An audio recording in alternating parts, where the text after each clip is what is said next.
Վարդան այգեկցի, ողակալության, ատելության, մախանքի, բարկության, նախանձի և այլ բազում մանր մեղքերի մասին, որոնք Սուրբ գրքում կոչվում են շնչական։ Ողակալությունը մեծագույն չարիք է և վիթխարի գազան։ Այն ճշմարտապես սատանայի գործ է, որովհետև առաջին ողը նա պահեց և մարդուն հանեց դրախտից։ Տերը հիրավի դատապարտում է ողակալին, թե թողություն չունի դատաստանի օրը, որովհետև գործակից է չարին։ Բոլոր զգայական և հոգևոր մեղքերի մայրը ողակալությունն է, որովհետև ողակալը մախում է եղբորը, հակառակվում է, գրգռվում։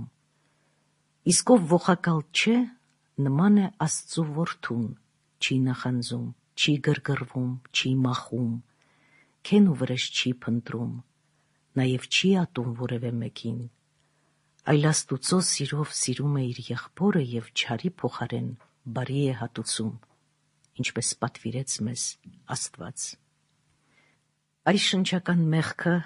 թեպետ և փոքր է թվում,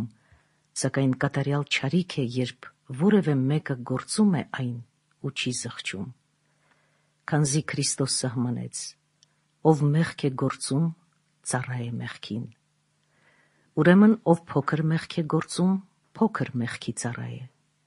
Սակայն թե մեծին և թե փոքրին ծառայող ամեն ոք միապես ծառա է կոչվում։ Նա նման է այն հմուտ որսորդին,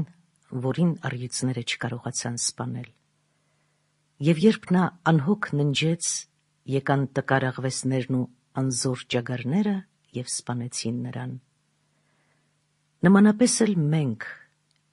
եթե մեծ մեղքեր, շնություն, սպանություն կամ մի ուրիշ ծանրագույն մեղք չգործեցինք, այլ միայն բամբասեցինք, խեղկատակեցինք, հեգնեցինք, մախացինք, ատեցինք,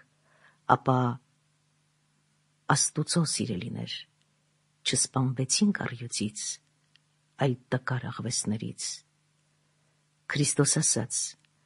ամեն մի դատարկ խոսքի համար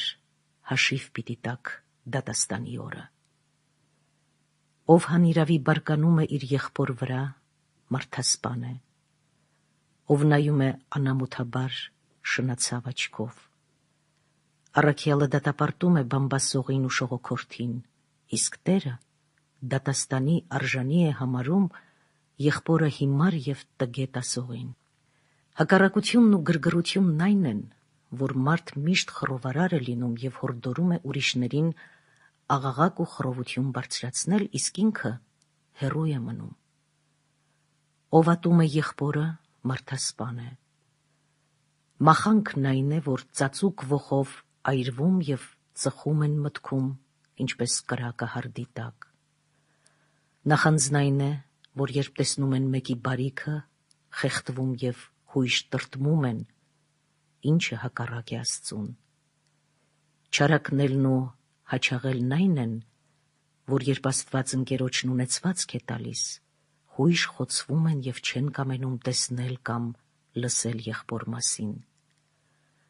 Այս ախտերը, որոնց մասին խոսեցինք, ծնում են ոխը, մախանքը և նախանձը, որովհետև միանման են սրանք և նույն գործն են կատարում։ Առաքյալը բամբասողին դասեց պոռնիկի ու մարդասպանի հետ և հանեց արքայությունից, որովհետև առաջին չարիքը քսությունն ու բամբասանքն են, որովհետև սատանան օձի միջոցով Եվայի մոտ բամբասեց Աստծուն։ Կատարյալ չար է նա, ով նախատելով բամբասում է եղբորը։ Մարիամն էլ նախատելով բամբասեց Մովսեսին, և Աստված բորոտ դարձրեց նրան ու ասաց. ինձ բամբասեցիր և ոչ թե Մովսեսին։ Թեպետ նա արդարացիորեն բամբասեց, որովհետև ասաց. եթովպացի կին առավ և այդպես էր, բայց նախատելով բամբասեց։ Ուստի բնավ պետք չէ չարախոսել որևէ մեկին կամ նախատասեր լինել, որ սատանան չուրախանա։ Թույլ մի տուր որևէ մեկին քեզ մոտ բամբասել, մի ընդունիր մահացու չար դեղը քո լսելիքում, ինչպես քո մայր Եվան արեց, որ չմեռնես հոգով, ինչպես նա մեռավ, և չարաչար չբորոտվես, ինչպես Մարիամը։ Սուտ վկայողը Հուդայի գործակիցն է, որովհետև այն, ինչպես նաև մատնությունն ու ընկերոջ դեմ որոգայթ լարելը սպանություն է։ Երդվելն արգելեց Քրիստոս և թույլ չտվեց որևէ բանով անգամ գլխի մազով երդվել, որովհետև վատն այն է, որ երդումն ուրացությամբ է լինում։ Դրա համար էլ Տերը ընդհանրապես հրաժարեցրեց երդվելուց։ Վայ մեզ, եղբայրներ, ով կարող է փրկվել, որովհետև բազում անգամ երդվում և երդումն ուրանում է ամեն մեկը, և սուտը շատ է, քան ճիշտը։ Անողորմների բաժինը, պարգևն ու վիճակը հայտնի են։ Այդ մասին փոքր-ինչ նշեցինք ողորմածների վերաբերյալ ճառում, որովհետև սատանան անողորմ է և անողորմների հետ կլսի. հեռացեք ինձնից։ Սպանությունը մեծ կորուստ է, որովհետև Տերը բանսարկուի մասին վկայում է, թե ի սկզբանե մարդասպան է, որովհետև մեղքով սպանեց Եվային։ Կայենը եղավ երկրորդ մարդասպանը, որովհետև սպանեց Աբելին իր եղբորը և բացեց նոր, չար ու դառնատեսակ դուռն աշխարհում։ Կամովի գործած սպանությունը խիստ չար ու ծանր լուծ է, երկաթի բեռ։ Ակամա գործածը ավելի թեթև է, քան կամավորը։ Պատերազմում սպանելը ավելի թեթև է, քան այն, որ ծառա են առնում ու սպանում, բայց եթե հնար լիներ, ավելի լավ կլիներ չսպանելը, որովհետև սրա ծանր լինելու պատճառով է աղոթում մարգարեն և ասում. «Փրկիր ինձ արյունից, Աստված իմ», և ապա կցնծա իմ հոգին քո արքայության մեջ, և դարձյալ ասում է. «Չգնացի նրանց արյունոտ ժողովներին, որտեղ արյուն է հեղվում, խիստ սաստիկ է խղճի խայթը»։ Դրա համար նաև եկեղեցին է միշտ աղոթում և ասում. «Փրկիր մեզ արյունից, որ իշխանություն ունես հոգիների և մարմինների վրա»։ Ապա իսկապես վայ մարդկային ցեղին, քանզի հիրավի անթիվ իզուր արյունահեղություններ են տեղի ունենում աշխարհում։ Ինչ պիտի պատասխանեն ահեղ դատաստանի ատյանում, քանզի ասաց Նոյին. «Ձեր արյունը բոլորից կպահանջեմ»։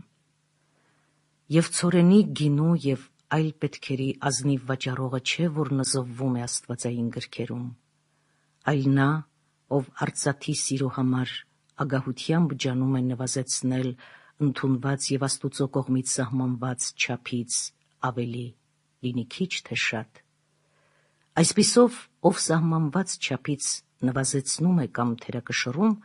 նա նզովված է Սուրբ գրքում, որովհետև ագահության ախտն է դրդում նրան այդ անել։ Հավասարապես զրկելը նշանակում և լեռներում հափշտակելը, և տանը կամ գյուղում գողանալը, և մաքսը, և վաշխը, և կաշառքը, և իզուր տուգանքը,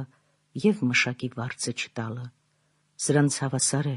ժլատ վաճառքը, երբ մեկը նվազեցնում է չափը կամ կշիռը։ Առավել չար է և աստվածային գրքերում նզովվում է նա, ով կիրակի օրը չի մեծարում և չի պատվում։ Աստված կդատապարտի նրան, որովհետև աստվածային գիրքը թագավորական և տերունական օր անվանեց այն,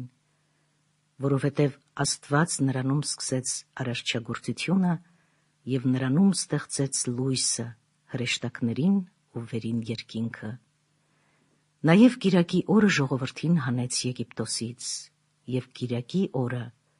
Բեթխեհեմում կույսից ծնվեց ինքը հոր բանը Հիսուս Քրիստոսը, և կիրակի օրը հարություն առավ մեռելներից և քանդեց դժոխքի գոյացությունը։ Կիրակի օրը նա պիտի գա երկնքի ամպերով ու մեզ հարություն պիտի տա մեր գերեզմաններից, և պիտի տա իր սիրելիների վարձքը վերջին կիրակի օրը, երբ լրանա 7 դարը։ Սա պիտի լինի 8-րդ դարասկզբի առավոտյան այն ժամին, երբ մեր Տերը